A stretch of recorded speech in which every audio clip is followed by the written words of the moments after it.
All right. As it says on the screen right there, you are live. I am live. I am Joseph Mojo McCarthy here and so happy to spend another hour with these brilliant, beautiful humans I call my friends, Kristen Brown and D. Grant Smith. How are you, my friends? Doing great. Fantastic. So good to see you both. So, for those who may be catching this for the first time, we dubbed our show, quote unquote show, the Modern Day Alchemists last fall, and we did a series of shows on the Fireside app. But we have since fired Fireside, and we are now on StreamYard, and we are actually multicasting today on Facebook, on in LinkedIn, and on 3 YouTube channels plus. Oh, wisdom. Good thing I said that because I hadn't started wisdom. Hold, please. All right. So now we are also live on Wisdom. So for the Wisdomers, I'll welcome you as well to Modern Day Alchemists, episode 12. If you've missed any of the previous episodes, you can catch the first 8, I believe, on Fireside in the archives, and then 9, 10, 11, 12, and now are all on our YouTube channels, as well as Facebook and LinkedIn. And this is the first time that we've multicast together like this on Wisdom, although that's where we met. So I just always want to be grateful for Wisdom for bringing the 3 of us together. So before we get into the topic today, Kristen first and then D. Grant, would just greet the people, let them know where you're broadcasting from and what you're working on these days. Kristen. Okay. Hi, people. And I want to give a shout out to Cecilia Grace, who's here, who's another one of our Wisdom sisters. My name is Kristen Brown. I am a spiritual and empowerment mentor, and I help people recognize, locate, and heal their disempowered patterns to step further into their divinity so that they can attract and create the life of their dreams. Ooh, I love that. And Kristen is too humble to say this, but recently she released her second book about the The recovering people pleaser. Yeah, there's the title right there. And look, it's even forwards. Usually when you put it up there, it's got the backwards camera. You got it all right. A spiritual guide to, hold that there, reclaim your true worth and attract the love you deserve. By the one, the only, the #1 international best-selling, Kristen Brown. And the crowd goes wild. Thank you. Yay! All right, over to D. Grant. D. Grant is no stranger to wisdom, no stranger to either one of us. Well, I guess we're all strange in one way or another, but that's okay. Strangers of a feather flock together, something along those lines. Anyway, D. Grant, greet the folks. Tell everybody where you're hailing from and what you're working on. Well, right now I'm receiving your introduction, Joe. That was fun. I'm from Texas. If you take your finger and you point it into the middle of the state, you'll probably hit where I'm at. Abilene's the closest place, but that's where I'm from. And what am I working on? I'm working on myself. I'm working on being the best version of me every single day. It's a process that I call growth farming, planting love and abundance and peace and success on the inside of me so that is what comes out of me, because the universe doesn't give us what we want. The universe gives us who we are. And so I am committed to growing into the best version of myself, and I help other people grow into the best versions of themselves by doing the exact same thing that I'm doing for myself. It's a process that I call growth farming, and I communicate how to do this through awesome stories and life lessons and personal development truths and a really kick-ass community, and all that stuff is going on my website, growthfarming.com. All right, so D. Grant, while I'm talking about you, if you could put growthfarming.com into the chat, and we will put that up on the screen for those who are on screen. Wisdom, you won't be able to see that, but it is spelled as it sounds, growthfarming.com. And I highly recommend, for those that have not met Kristen or D. Grant or both, to take some time and visit their websites. Hey, Ron Perry, welcome to the show. Nice to have you, Noble Ron. Take some time to visit their websites, not because we're trying to sell product, but because I know these two want more than anything. Oh, and my light's going out of me. Want more than anything to be helpful to anybody and everybody who is in the process of, I like to say, recovering yourself, which actually I stole that from somebody on Wisdom. I think the Tao of the Day, Martin John, recover yourself. And why is I guess we're going strobe today, so excuse my lighting. But anyway, the purpose of the three of us getting together is multifaceted. One, we just love hanging out together, and there's a great energy, a synergy, a syncopation, to use a word from D. Grant this morning, between the three of us. And I don't think any one of us take it as a coincidence that we have become friends, first through wisdom, then offline, and now multicasting with my funky strobe light here. But I kind of like it. Mojo. night, Leave it. night. Okay, we'll go there. So I love the fact that when we get our voices together, we each bring a different perspective. That alone is rich. And then there's this wonderful experience that we both have experienced on Wisdom and on this platform, where we mingle our minds, we mingle our intentions, mingle our thoughts and ideas, and something new comes out of that, something that none of the three of us had necessarily formulated in our minds before. But as we share with great intention and heart and desire to come up with something together, we actually do create something. We create in this energetic vibration. I love the idea of waves. When waves meet in the ocean, and I'm from California, when waves meet in the ocean, if they line up just right, when they hit, they actually amplify the wave where they meet. The wave in the middle gets big, right? And that's what we're doing through the vibrations of our voices and our intentions and our mind, our energy. In alignment, we can amplify each other's ideas and create something beautiful, as opposed to much of the online culture where they're counterproductive. They're meeting each other in opposite ways and canceling each other out. We're actually amplifying each other's voices. So I have no idea where this conversation is going to go, but I'm very excited about being here. So thank you so much, Kristen Brown and D. Grant, for taking your time to share with me and with those who tune in. Thank you, Joseph. Thank you, man. Right on. And Cecilia and Ron, thank you both for being here as well. You are a big part of this discussion. In fact, that's a great transition here, because part of the reason we chose this particular topic this week stems out of the loss of a mutual friend, not just our mutual friend, Kristen and Dee and I, but also Ron and Cecilia, who have tuned in. His name is Curdy James. He was a regular on Wisdom, probably put in countless thousands of hours being a part of that community. And there's lots of ways to describe Curdy. Those who know him generally would say that he drove you crazy, and yet he got way down deep in your heart. And I've heard people, even in the beautiful tributes that have been shared on Wisdom itself, say in their own terms, I didn't know what to do with the guy. He was like an annoying little brother or cousin or something. But the more I got to know him, the more I got to hear what was really going on inside of his heart and in his life, the more I just fell in love with the guy. And I just think that's absolutely brilliant, and such a great reminder that the best people in our lives aren't necessarily the ones that are the smartest or the most beautiful or the most talented or the richest, but they're the ones who are willing and able to express their heart. And even in the time that Curtis James was on Wisdom with us, that was an evolution and a growth in his own life. At first, like most of us, kind of guarded and tiptoed his way in, and funny, but not necessarily sharing anything of depth. And then as he was able to find a place and feel that he could be trusted with his own feelings and could share more authentically, right, with those of us on Wisdom, he would share very openly and vulnerably. And so when Curtis passed away about a week and a half ago, it was sent shockwaves through our hearts, through our community, certainly unexpected. I don't know exactly how old Curtis was, but I think he was only maybe around 40 years old. And I know that he dealt with a lot of physical ailments, was in and out of the hospital with treatments all the time. And he was very open about all of that. But wow, what an impact he had just by his presence. And this is one of my big takeaways from Curtis James, and I can't wait to hear from the two of you as well, is that the greatest present that we can give is our presence, right? It's not our ideas, our smarts, our anything. It's really love.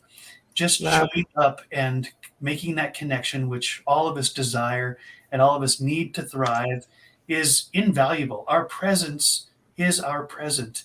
And Curtis, whether he meant to or not, demonstrated that to all of us. Cecilia says that Curtis was 47 when he passed away just recently. So, Curtis, we all loved you. We learned to love you, just like you do with in-laws and outlaws. I like to say they become part of your family, and Curtis became part of our family. And so I think it's really this is a beautiful opportunity for us to both pay tribute to Curtis, but also to expand our discussion as to how do we deal with grief and loss. So before we get into the details, though, I just want to give Kristen and Dee both a chance to say something in honor and tribute of Curtis. So go ahead. We'll start with Dee this time. Well, like you said, Joe, first time he came on one of my talks, I think it was Storytelling Saturday. This is something I was doing on Wisdom. I've been a little bit off and on with it, but on Saturdays at noon my time, I would come on and I would share stories that I'd written. And for a period of time, I was reading a novel that I wrote last year that I'm actually working on the sequel to right now called The Tune-Up. But towards the end of last year, before I say that, Curtis would come in and he would just give me his feedback on it. And it's something that I always love to hear people tell me what they think about my stories and kind of tell me like how it impacted them. Curtis was always, at first I didn't know what to do with him because I'd hear him on other places, but he would come on my show or whatever it's called, and he would just share his light and share his love. And he was encouraging all the time.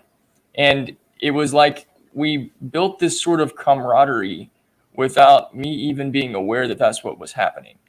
And one of the things that I discovered over the period of time that I knew Curdy, he would become your super fan without telling you that he was your super fan. But what do super fans do? They show up to all of your events. If you're a musician, they show up to all of your shows. If they don't have your band t-shirt, they make one for themselves so they can wear your stuff all over the place. Curdy did that for most of us. I was on a show on Fireside called Conduits and Vessels. He created Conduits and Vessels merchandise, and he was selling it on his Walmart store. Okay? This guy was so passionate about the people that he loved. And I have not really seen somebody go that all in and that in depth for people that they haven't met in person, but they've just had, some conversations with on a social audio app. To experience that kind of love and devotion and care and sincere desire to see other people win, Curtis is a truly remarkable person. Now he's transitioned from our physical reality, but that doesn't mean that he doesn't exist anymore. He very much exists. And there's a part of him that's around us all the time. He's multidimensional. So I'm so happy and grateful that I got to know the human iteration of Curtis. And I'm also happy and grateful that now the iteration of him feels no pain, feels no stress, feels no worry, feels no disconnection from anything or anyone. He is in rock star heaven. And I'm so happy and grateful that I get to be connected to his energy. Beautiful. Yes, Kristen, please. Very well said, Dee. And all that. I second all that. I'm just going to talk from my personal experience when it comes to Curdy J. Today, I flipped on the Wisdom app and just flipped it on like I do occasionally throughout the day. And I expected to see Curdy J without even thinking about it. I just flipped on and there was a talk on, and I saw myself reading it without my glasses to see if it said Curdy J. And I was like, oh, wait a minute. And I felt such a loss in that moment. I was like, wow, our brother's not here right now in the physical plane anymore. And I wasn't even one of the people that was the closest to him. There was so many other people that back channeled him and they talked, and he met a few Wisdomers in person. But that didn't really matter, because whether or not you were that special person in his life, like that he saw a lot or not, he always got up on your stage, like you were saying, Dee, like the super fan, like, I get to be up here and talk to you. You know that a puppy that you walk into a house and everyone's like, "Oh, your dog loves me," and they're like, "Yeah, they love everybody." That's, have you ever had that? That's kind of how Curdy J was. He had such a beautiful, beautiful heart. And I wanted to share this, that it's not what people do for us that people remember, it's how they made us feel. And even though I wasn't in his tightest circle, I love Curdy J. And I'm going to say love in present, because love is never changing. I'm not loved him because when he was here, I love him now. I still love Curdy J. I'll love Curdy J in 30 years, because he was sort of this little, I don't even know how to explain it, like this little glue that bounced around in wisdom to all the peoples, all the talks, all the time. And like Dee was saying, he was so happy to be part of this community, but he also really rah-rahed and cheered everybody on all the time.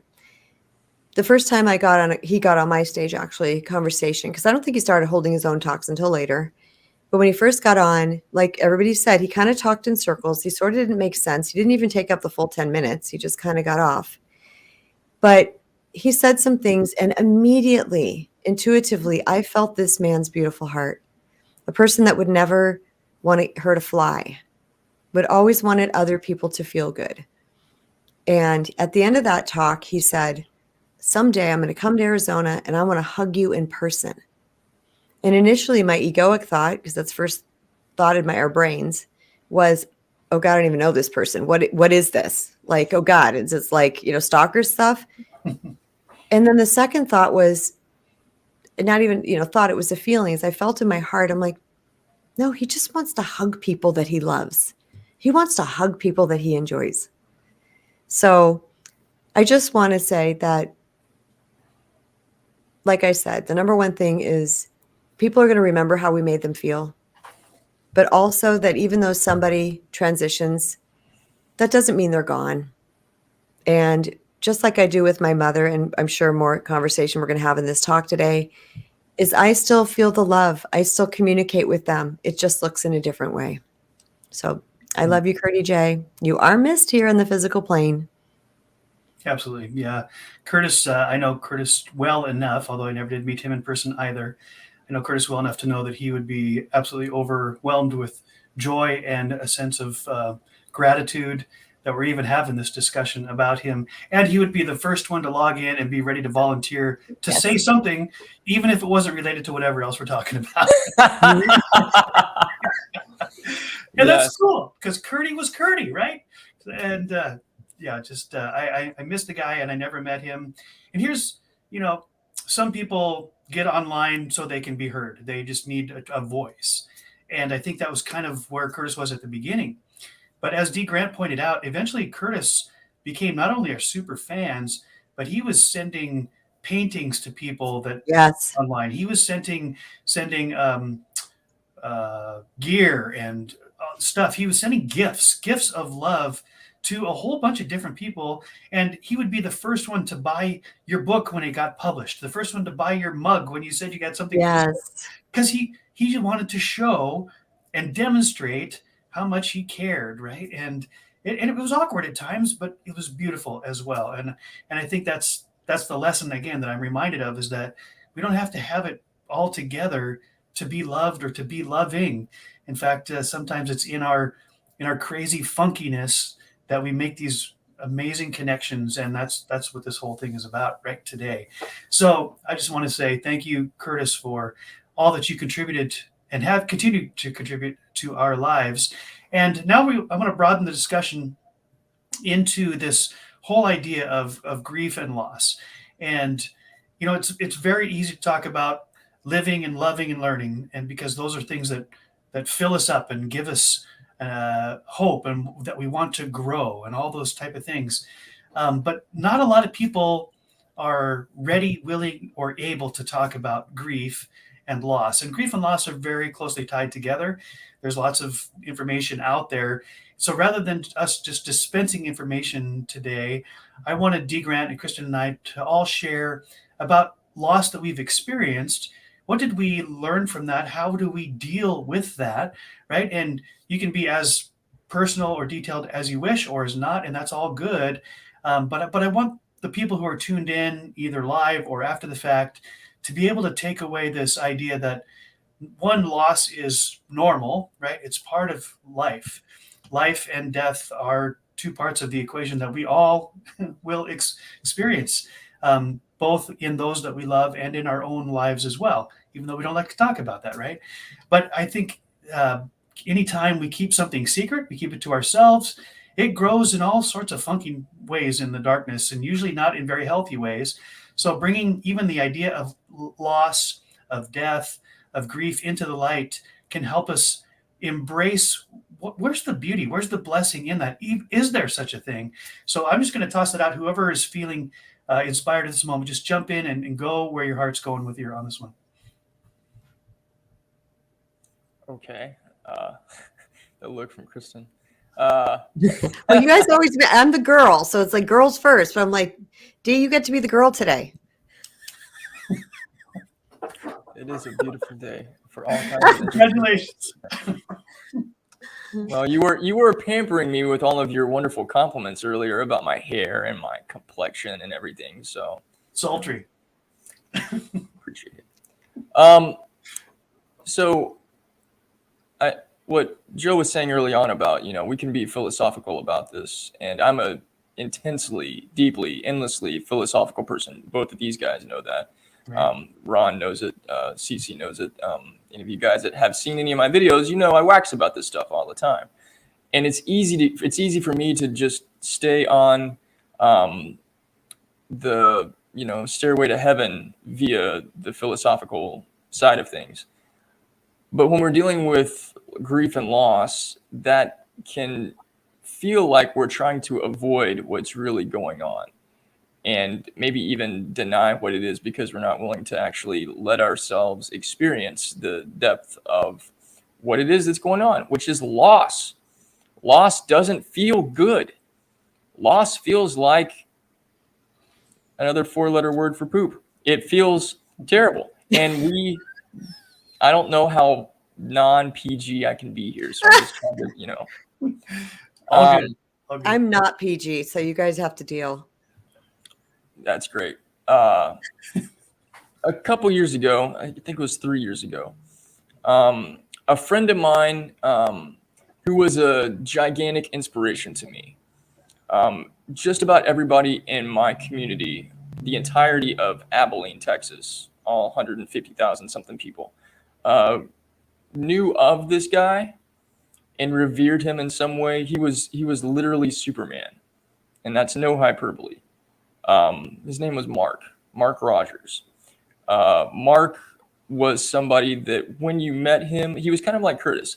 When you met him, he made you feel like you were, the king of the world, like you were the most important person in the universe. He just radiated this loving energy that made you feel like you were literally the most important person in the world. But he was like Barack Obama. He knew everybody. And wherever he went, just throngs of people would come up and he always had this massive smile on his face. He was always just so high energy, so full of love and so full of joy, and just pouring it out to whoever it was that was around him. And 3 years ago, he was killed in an automobile accident. On the way back, he was with his family. All of them were in the accident. He was the only one that died.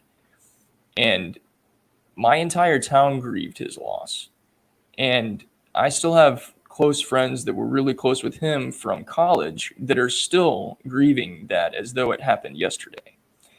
And when I see them around town and I ask them how they're doing, they'll still use the verbiage of, I'm just trying to make it, just trying to keep moving forward. It's been really hard. And what I discern and gain from that is sometimes we can be so impacted by the loss of someone the death of someone that we care about so much, who have become and been such an integral part of our lives, that they're like a part of not just our family, they're like another part of us. And so it's like a part of us doesn't wake up in the morning and doesn't meet us for coffee in the morning and isn't a part of our day. And that kind of intensity, you can't wax on, wax off with philosophy. It's something that there's a process for it that has to happen. And the grieving process, whether we're talking about the grieving of the end of a relationship, or whether we're talking about the grieving of the death of somebody or the end of the relationship, because that is a death too, we have to let ourselves feel what it is that we feel. And I think that can be the hardest thing for anybody to go through, because again, it doesn't feel good, and we want things to be the way that they were. And I think a big obstacle to the healing process is something that Kristen talks about all the time, and I'm curious if she's going to talk about it now when I pass the baton to her. But the letting go of the attachment and the allowing of the healing to take place. Because like the three of us have said, we still celebrate Curtis and we still feel his energy. And we do feel the loss of him in the physical plane. But let's also remember, none of us, of the three of us, met the dude in person. So what is the difference in a way between what it is that we're experiencing now and what it is that we experienced before, other than we can't hear his voice? And he's not joining us on our wisdom talks or on our fireside chats or whatever it is. Like, his energy is still present. But last Saturday or Sunday, sitting in my room and being on the wisdom app and the beautiful kudos show that Cece did for him, and everybody that came in, and we all basically told different versions of the same story. He was all of our little brother that drove us crazy sometimes, but we couldn't imagine not having him around. There was a story that I started writing at the end of last year called The Man with the Golden Guns. For me, it was just this little one-off story that I posted on Medium. And I happened to read on Wisdom, and I was like, well, this is just a little one-off thing. It's not going to turn into anything. That dude bothered the crap out of me and kept saying, when are you going to write the next chapter? Oh, you got to do this. Oh, you got to do this. You got to do this. I am still writing that book now. I'm like 18 chapters in, and I'm dedicating it to Curtis, because if it wasn't for Curtis, it would have just been something that I one-offed and one-offed it. But I'm saying all this to say, we can carry the legacy of our friends with us by honoring not only their memory, but honoring their energy and choosing to do that every day. And I think that part of the grieving process can become where we are honoring their energy by carrying it with us every single day. And that helps us be able to move forward instead of holding on to the perception of loss. Well put, brother, as usual. Thank you so Very much. well said. Yeah. So you touched on some really good points. And before I pass the mic to Kristen, I think it's really important just to understand and sit in the moment of this idea that loss does suck, right? It hurts. It's pain, it's suffering, and we are wired to avoid pain. Run away. But we've all learned the hard way and the easy way that running away from anything actually makes us more like prey, right? You see a rabbit run away from a fox, and it gets the fox's attention, and the fox is chasing after it. It's really the pain isn't something that we can avoid. In fact, suppression and repression of any pain only makes it worse. That's a whole nother talk right there.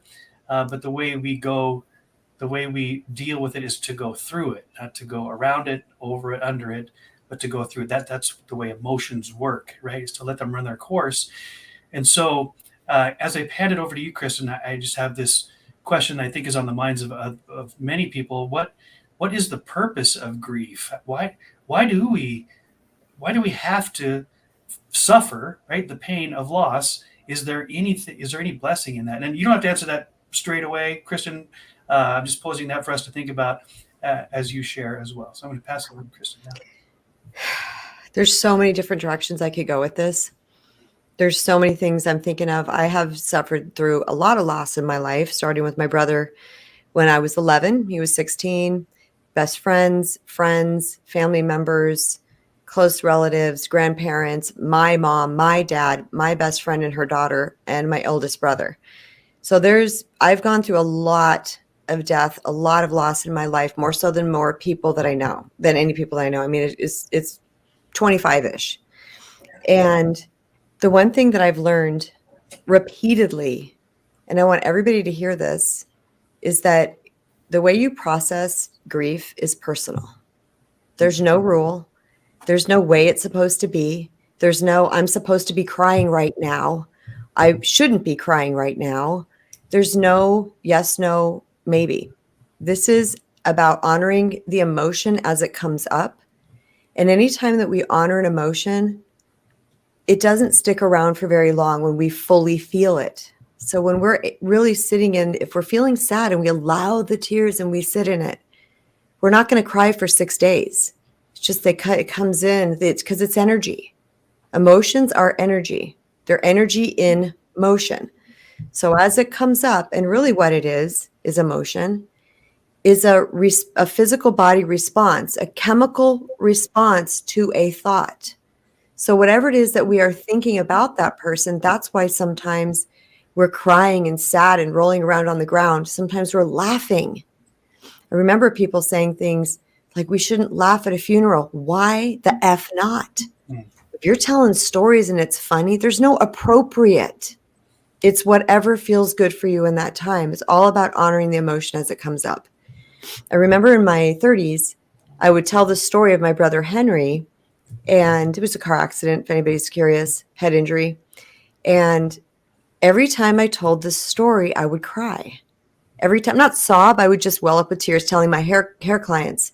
And I remember one day taking the time and like looking at the calendar and going, it's been 30 years or something like that, 20 years. I don't know how long it had been, and still made me cry to tell the story. When I investigated that further, what I realized, it made me cry to tell the story because I had a story in my head that said no one should die at 16. It was my story that I was telling about Henry's death that was causing me to cry. When truth is, we're all spiritual beings. And I fully believe that, I guess this is this philosophy, but this is my belief, that we pick our expiration date. We come here to learn a certain thing, to grow our souls. And many times when that time is up, I can honestly tell you that I've had many close people in my life that have, I don't want to say predicted their death, but started saying things that then the death happened. It was like they knew, even when it was an unexpected. So part of my grief journey has been to understand that we are spirit in a little earth suit. We're just here doing some things, and we're just going to return back to the unconditional love of source. And it's that same love that people describe in near-death experiences. But I will also say in a recent meditation, I had that experience. I felt like I was moved through the veil. And I'm a member of Dr. Joe Dispenza's once a month Q&A. It's live. And they allowed me to ask my question. And what he said was, congratulations. First thing out of his mouth was, congratulations. I wish everybody had that experience. And the reason why is because when we understand there is this energy of unconditional love that is really the 99% reality. Dr. Joe said this, not me. The unconditional love of God is the 99% reality. This is the 1% reality. So for me, I feel joy when people have passed, not joy, I'm sad for my loss and my own egoic thinking, and now you don't get to be in my life and to fill my life. But for the spirit and the soul that gets to return back to the unconditional love, that's something to celebrate. Now, going back to the feelings, processing the feelings, when my mom died and then my dad died 4 months later, that's close. And these are parents I'm close to, lived within 10-mile proximity of them my entire life, helped raise my kids, the whole thing. But I'm in such, Kristen is a mom first, and I'm in such get it done, tend to the flock. And even if I come upon car accidents and I get into a mode where I'm like tending to, then get in my car later and sob, the energy catches up to me. But I told my family, I said, I'm now, because everybody's good, I said, I can feel that I need to grieve them. Oh, by the way, my stepdad was a year later, and my dog. So it's four beloved souls in my life within 1 year. Hmm.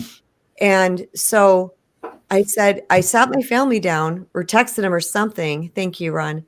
And I said, I'm going to I can feel it coming. I'm going to allow this now. And it's going to be very strange and at weird random times. But if you just see me driving down the road crying, vacuuming, crying, doing something, getting up out of a movie and going in the other room and crying, let me, because I'm just letting the energy move through me. Right. And they all were like, okay. Yeah. Right. But I said that because when your mom cries, oh my God, why is mom crying? Why are you crying? Because, you're the rock, you're the leader. Yep. But I also wanted them to know that grief is weird. It has its own form. It does weird things. It's all over the place.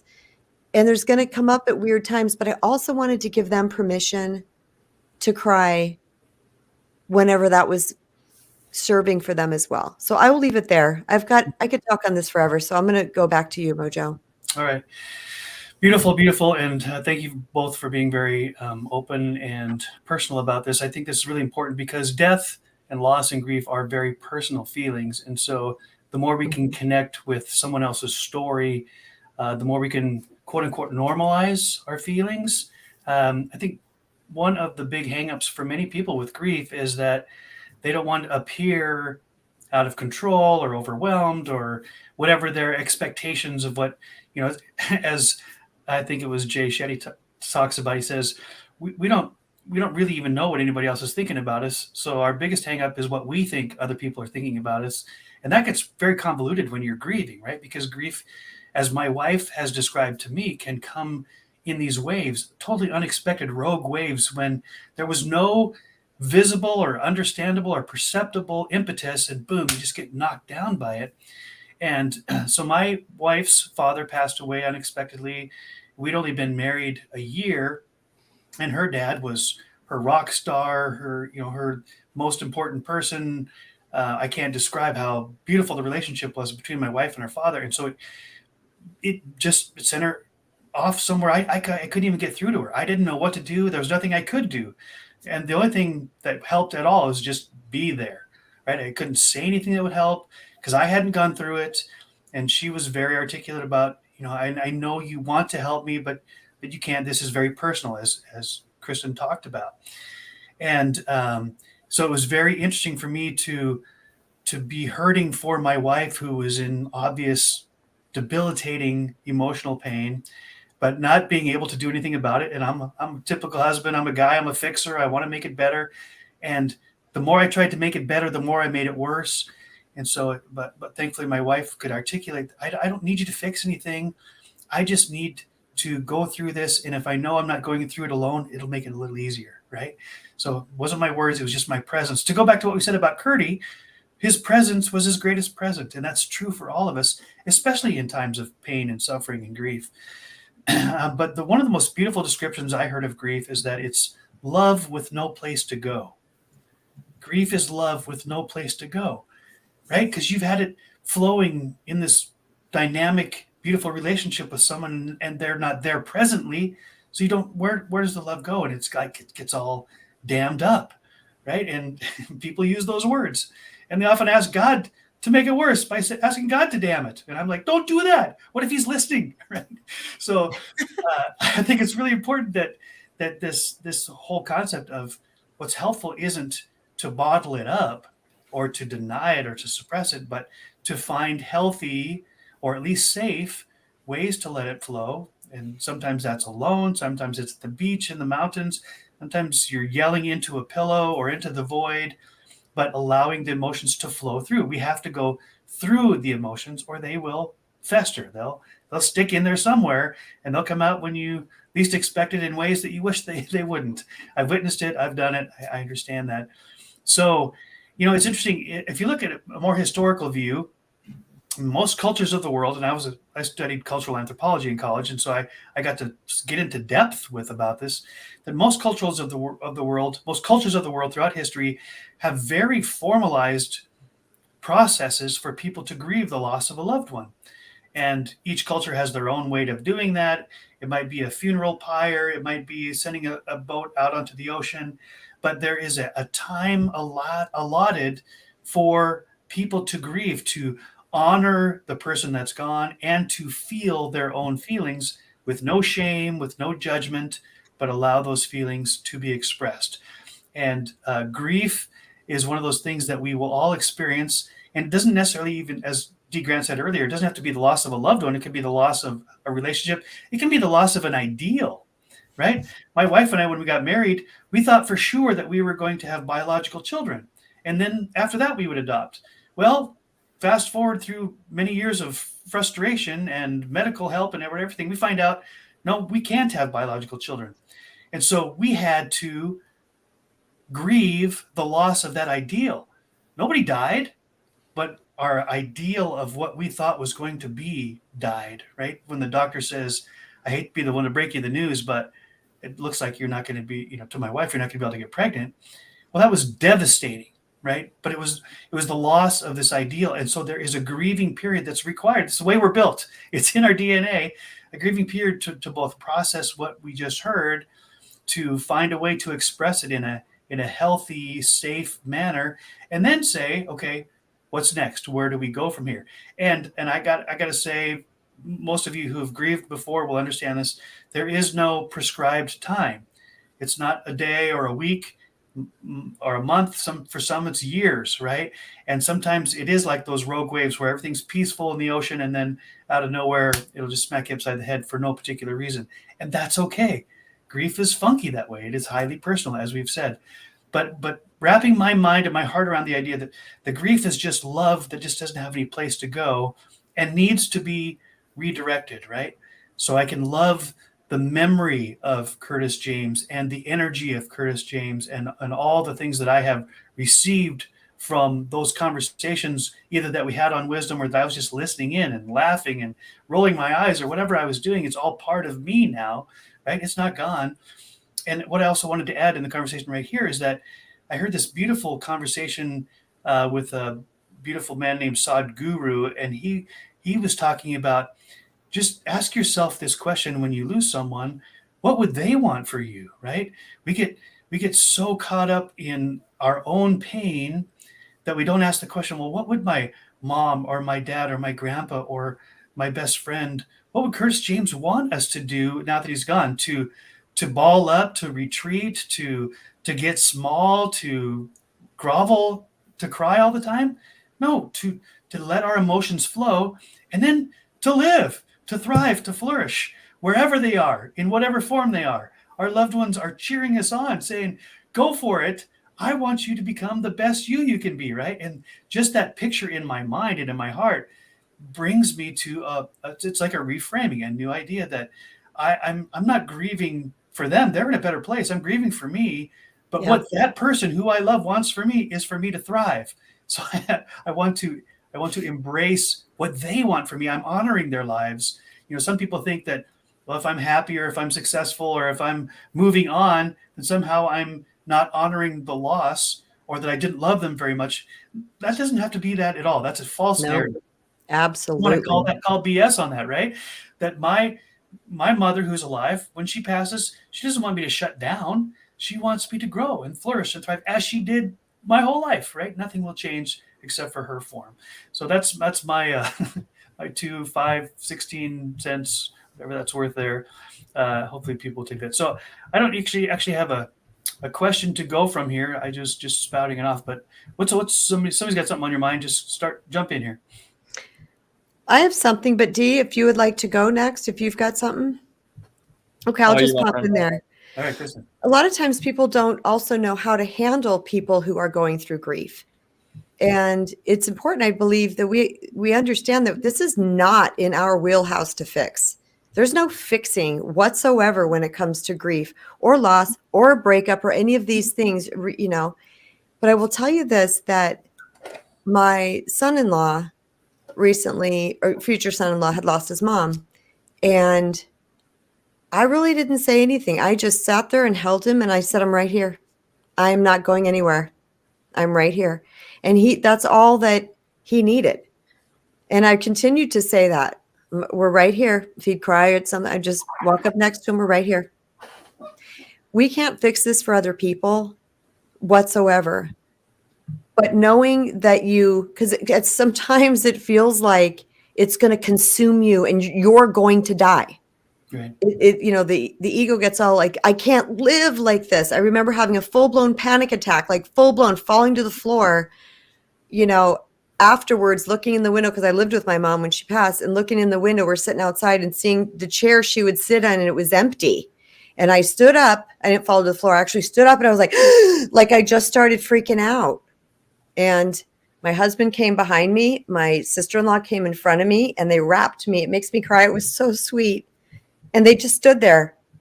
And I stood in the middle of them and they just put their arms around me like in a little lock.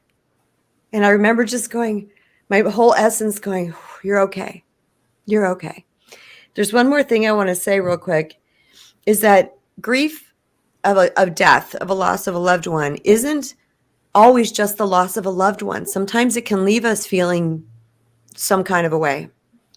And I did not realize that the death of my two parents and my stepdad so close together that I don't even know how old I was, 2015, maybe 50-ish years old, I internally had processed that now I'm an orphan.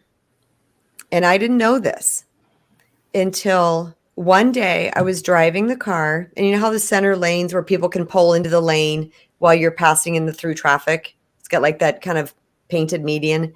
Someone pulls out really slow and just to get in that center lane out of a parking lot. And I'm going in through traffic, probably 25 miles an hour. I just went through a light, but just them pulling out, I was like, and I had this like intense anxious reaction that was shocking to me, because I was like, how many times has someone done that in my 50 years of driving? 40. And I said, whoa, what is going on here, Kristen? What was that?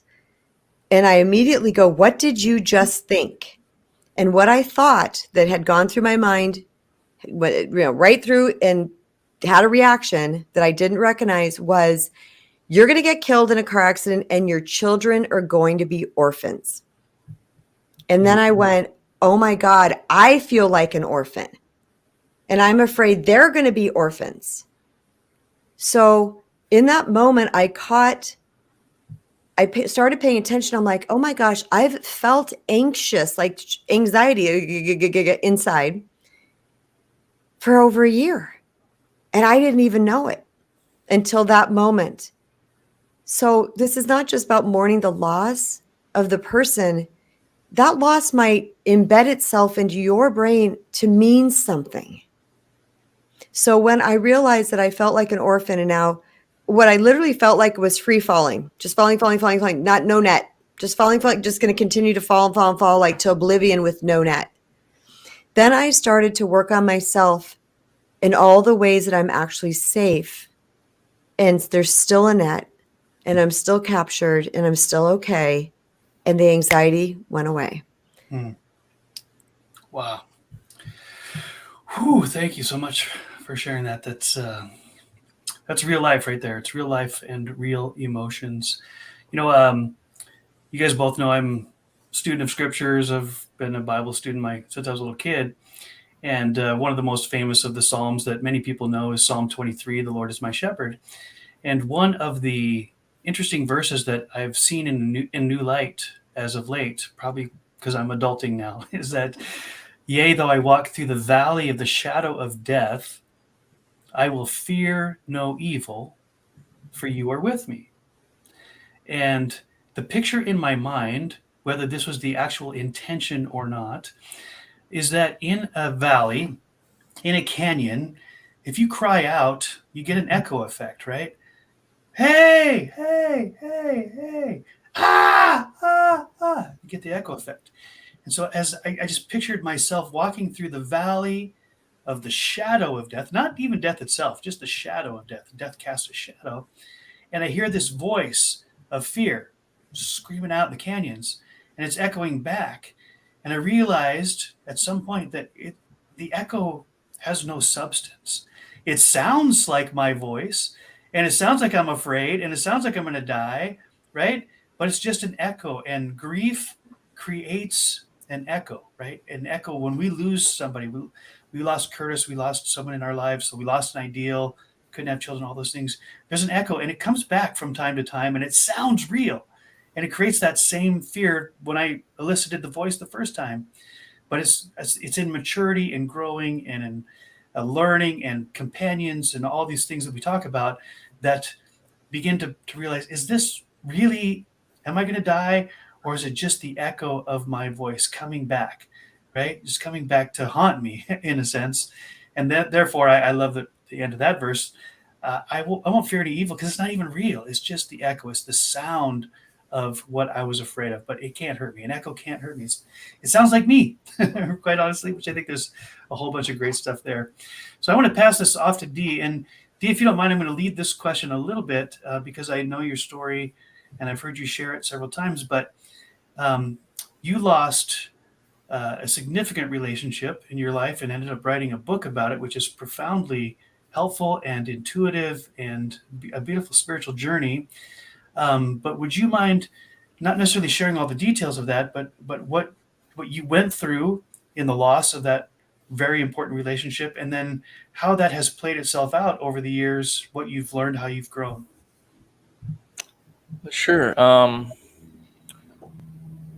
Very much like what Kristen said, I don't think there's necessarily a roadmap for grief, whether we're losing a relationship or whether we've lost a relationship, we've lost a person. Tigger is vocalizing his. You agree with that, buddy? I love him so much. Amen, amen, amen. He's over there going like this. Yeah, that's exactly, you saw it. That's exactly what he's doing. There's not a playbook for this stuff, but there are, we can call them tools, we can call them methods. I will admit that when I was going through the first parts of grieving the end of the marriage, I wanted to skip all of the painful stuff, and I wanted to get to the healed stuff, because the healed stuff meant that I could feel better and not suffer anymore.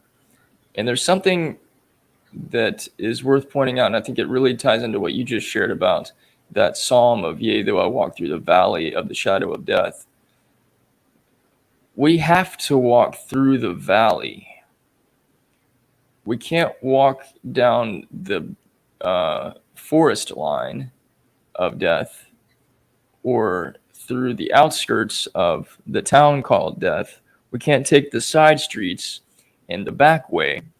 We have to go right down through the valley where it is dark and treacherous and dangerous and scary as hell,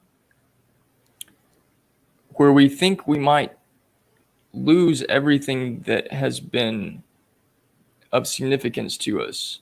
But it's also in these places, and I think this is when we're dealing with the loss of a relationship, the loss of a job, the loss of money, the loss of anything, a close personal person that has been like our rock, our shield, our everything. What I've discovered in the grieving process is it's in these places where we allow ourselves to feel the potential for what God could feel like in a place when we don't know what anything feels like, and we're so afraid of what death and loss feels like.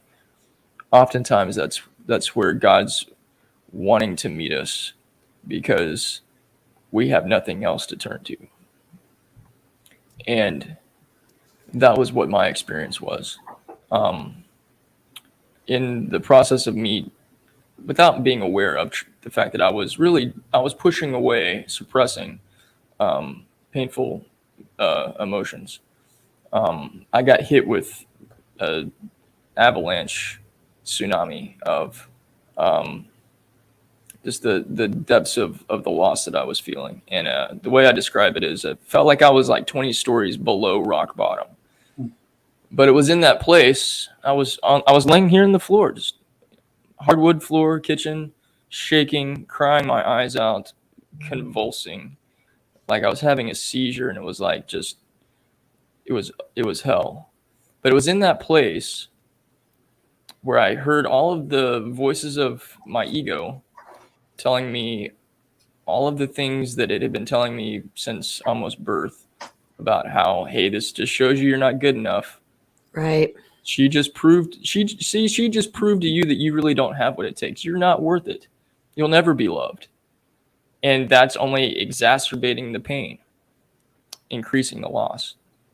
But in that moment, there was this still small voice that I think plays into the part of Psalm 23. Yea, though I walk through the valley of the shadow of death, and death is screaming at me in the caves, and all I can hear is its voice echoing off of the walls. I will not fear because you are with me. And the you that is with me is not around me somewhere that I'm hoping will find me. God is already inside of me, waiting to be known. Because in that point, I heard the still small voice from inside of me say, you don't know what love really is. And you don't know how to love yourself. And this is the true cause of all of your pain. I saw the two as separate, and I had to chase after love, but the more I chased, the more it ran away. And I think the same thing is true in our grieving process. We can chase after peace. We can chase after some sort of sense of relief or some sort of sense of we're going to make it through this. We can also allow ourselves to grieve, allow ourselves to feel that loss, and allow ourselves to realize that part of why we were gifted this person in our relationship was to show us who we really are and to show us how awesome we are and to show us how loved we are. And will we receive that gift that they gave us every single time we had a chance to interact with them? Because if we're really going to love them and value and honor their life and their death, we'll receive that love and walk with it now. And that will be who we are instead of something that we try to chase after in order to feel better. No, it's already here. Will you receive it now? And I take that from my friend Mark in his passing. I take that from Curdy J. I take that from when my grandfather died 20 years ago. I didn't see it coming. I had just driven 11 hours to go to Mississippi. He was in the hospital. He'd been battling cancer for a year and a half or so. He was in high spirits, big smile on his face, looked at me and he's like, hey, buddy, how you doing? And I was like, Pop, and I didn't say this, but I was thinking, we were told you were on your last legs and we need to get over here as fast as possible because this was it. But you look to be in great spirits. He's going to be fine. So I gave him a big hug, said, I'll see you later, Pop. Went to his house. Next day, 7 o'clock in the morning, Mom calls.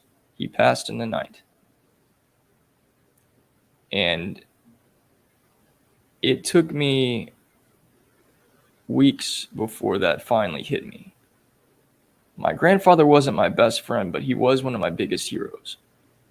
And I realized that for me to really showcase the value that he had left, that he left in my life, and the value of the love that he gave me, is for me to carry that love. Because we're all one. We're all one consciousness. We're all God. We're all love. Love lives inside of us. We're all connected. So the love that lives inside of me lives inside of you, Kristen, lives inside of you, Joe, lives inside of you, Cece, lives inside of you, Ron. Different variations of it, different flavors of it, all the same love. So my purpose, I believe, in life is to be the love that I was sent here to be. And by me being the love that I was sent here to be, then I'm giving honor to all of the beautiful souls that I've had the opportunity to know in my life without attaching on to some sort of thing that has to be a part of my journey in some specific way, or I'm not whole. No, we are whole. We don't have to do anything. But when we choose to realize that we already are whole, we already are loved, we already are loved, then the grief process can become a whole lot easier. And it can be something where in our memories, we're not feeling just the sadness of what isn't here. We're also feeling the love of what is always present. Oh my gosh. Standing ovation. Good. I'm going to stand up. I can All of feel that. Definitely feel that. All of that. Beautiful. Absolutely beautiful. We're at the hour, and I don't mind going longer if you two both have time, or we can put a pin in this and continue next week. Do you have a preference? I have just a little bit. Okay. So we'll go a little bit longer, and if we're not finished with this, we can pick it up again next week. I want you to respond to that, Kristen, but before you do, one of the things that came to mind for me is, as you two have both heard me say, one of the most important switches in my mindset is going from I have to I get to. I get to means I'm grateful, that I'm looking for the blessings. And applying that to grief is not easy, to loss is not easy. But I think I'm challenged, even as I'm talking right now, to look at grief and loss not as something that I have to go through or that I have to endure. It's something I get to. And in fact, it's been said that the deeper you grieve, the more beautiful the love was, right? If I you was lose, just writing that. if you lose something you didn't care about, it doesn't hurt. You lose something you deeply care about, it hurts deeply. That's just the way we're wired. And so I can actually look at the hardest, most painful losses as also that means that I really got to love something truly, deeply, profoundly, and be grateful for that. There's a very challenging scripture for me that says, in everything, give thanks. It doesn't say for everything, give thanks, by the way, but in every circumstance, give thanks. And I don't think that's toxic positivity. Nope. That's realizing that there is something beautiful in death. There is life in death, right? That the destruction of a life can create something beautiful. So I don't have to go through grief. I actually get to. Okay, I'll pass it off to you, Kristen. I wrote it right here. I'm going to show you guys so you know. Blessing of having the love. Okay. One of the perception shifts, one of the things I've learned in this life is that I get to choose the perception that I want to have at any given moment. I can choose to suffer or I can choose to have peace. And one of the ways that, and this is not toxic positivity, nor is it spiritual bypassing, because as you know, I will cried right here. There was one point I was in a ball on my bedroom floor for an hour and a half, 2:00 in the morning with my husband wrapped around me. I'm not afraid to grieve. That's not the issue. However, I do know that I get to choose my perception, and I can choose peace or I can choose struggle and suffering. And one of the ways that, and this is not me actually choosing peace, I'm not saying that, but one of the perception shifts that actually gave me peace, and I mean heart-centered real peace, not frosting on dog poop, real peace, was going, how freaking lucky am I that I got to experience the love of these people? Holy moly. And when you sit in the experience of that love, it's almost mind-blowing. And to know that the love is energy. It cannot be created or destroyed, or your people. So just because they're not here in the physical form does not mean they're not with you. So my mother, my father, my best friend, my brothers, all these people, I still talk to them like they're here. For a small example, my mother, basically, I called her the best husband I ever had because she helped me parent Remy when I moved in with them. And Remy will do something cute, and I'll just like my mom standing, because we used to look at each other like, you seeing this? We see that, like, so cute. And I do that. I'm like, you seeing this, Mom? You seeing this? That's her. She's still with me. That energy is still here. So that's the one thing I was going to say. The other thing I was going to say, and I'm not inviting anybody to do this who's not ready, who doesn't feel called to this, that is in a different place. This is just what I did. But I've learned through certain things in my own life, and these aren't things that made me push away emotions. These are things that actually helped me to process and see life through a different lens. And one of those was, what did I learn from this? Like you were just saying, Joseph, like everything you just highlighted was what I wrote down. That's the box next to the other one I just wrote. after my brother Henry passed away at 11 years old, unbeknownst to me, what I had learned, what my brain processed was love hard, love now, and never go a day without people knowing that you love them. No regrets. Mm. So here I am in high school when it wasn't this big hug culture back in the day. And I would hug my girlfriends, like put my head around their neck. They'd get so mad. I'm 5'2", but here I was, muscling them, kissing their heads, like, I love you so much, that I was actually called a lesbian. People would say that to me. Oh, what are you, a lesbian? I would just look at them like, I can't love people. Remember, this is the 80s.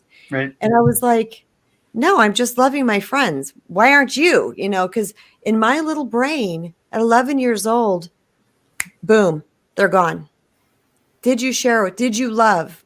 I don't want people to not know that I love them. I'd say it in a group chat all the time with you guys. I love you. Yep. Right? Cece, Yep. Ron, I love you because I do. And there's nothing weird about it. No matter the gender. Love is love is love is love is love. Okay. So that's the other thing. What I learned from Henry's passing was that love fiercely, love now.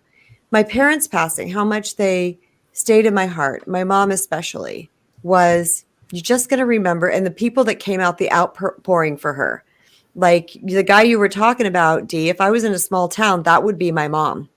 Okay. Your friend. That's how my mom was. The homeless guy that she would have breakfast with every Friday, Steve, Steve, the grocery store clerk that came for Thanksgiving just because she was going through there and paying for some stuff and invited her. So rando grocery clerk comes and has Thanksgiving with us. She was loved by a lot. And the reason why so many people reached out to us was because she touched everybody's life. So what did I learn from this? Be Annalise. Be Annalise. Just love big. Don't be afraid. Show it. Be vulnerable. Be honest. What's the worst that can happen if you say, I love you to someone? They don't say it back. They think you're a lesbian. Or you're are you going to lose an arm? Are you going to die? I don't care if people say it back. There's people I meet, I only know them a couple times, and I'll hug them goodbye and say, I love you. And they just are like, and they leave. Like, it's weird to them. I don't care. Because that's the feeling I'm feeling in that moment. So I asked myself, what have I learned from each thing? What did I learn from these things? And to me, there is a blessing and a lesson in everything. I'll leave it there. So as we wrap this one up, I think it's important to remind each of us that when someone else is grieving, it's not our job to fix it or to comfort them necessarily. I mean, I don't know how many people reached out to my wife when her dad passed away and said what they thought would be the right thing to make my wife feel better. And it just made her mad. Yeah. I mean, people that she was close to, that she'd been friends with for years, would say the most ridiculous things like, well, I guess heaven needed another soul, or what can you learn from this? God has a lesson. And just these really stupid, I mean, well-intended things, but not thinking it through. Obviously people who hadn't gone through grief themselves because they were clueless. And as I said earlier, the best thing I did for my wife is say nothing, right? Yeah. I just was there. I agree. My presence was my greatest present. And so that actually ties beautifully to everything we've said today, because even at Psalm 23, I will fear no evil in the shadow of death. Why? Because you're with me. I'm here. And Kristen and Dee, you've both heard me share my own story of trauma when I was a kid, and I'd reach out to God and I'd say, why is this happening? Why is this happening to me? Why do you allow this? And the only answer I ever got that made any sense to me was, I'm here, right? I see you. I grieve with you, right? And then that reminds me of the beautiful scripture says, laugh with those that laugh, celebrate with those that celebrate, mourn with those who mourn, so that they're not alone. Because aloneness can make us very isolated. And by the way, whoever's listening, you are never alone. That's a lie. So don't believe that lie. This conversation has been absolutely beautiful. I've loved it. I'm not surprised at all. And our time is up. So maybe we will continue along these lines next week. Maybe we'll go a different direction. I have no idea. But I do want to thank everybody who tuned in, especially to Cece and Ron for the comments that you've shared in the chat. For those that were listening on Wisdom or watching on any other platforms, we love you, right? And just remember, I also want to throw in a little side note that saying I love you can be meaningless if you don't show it with your actions, your heart, your energy. Yeah. Sometimes loving somebody doesn't even include those words, right? So we can love those that have passed before us. We can feel the love of Curtis and our relatives who have gone ahead. And in fact, we can't not. I mean, we could deny it, we could ignore it or whatever, but all of the people that have gone before us are in us and part of us, whether we're consciously aware of it or not. So why not express that, be grateful for it, right? And to give ourselves that grace to go through grief and allow others to as well. So on behalf of Kristen Brown, D. Grant Smith, beautiful souls who I adore, thank you all for tuning in to this conversation about life and love and loss. And for those of you out there who are going through loss and grief yourself, please know that you are not alone. You're not weird. You're not strange. It's not that nobody else has ever gone through that. It will pass, right? It may take way more time than anybody says is okay. Ignore the people who say you should be over it by now. What do they know? They're not going through what you're going through. And just know that if you feel alone, if you feel like it's never going to pass, take courage from the conversation that we just had now, and know that God is with you. God is for you. You are loved. So thank you, my friends. Until next time, this is Modern Day Alchemists, Mojo, Kristen Brown. Hi, everybody. Thank you.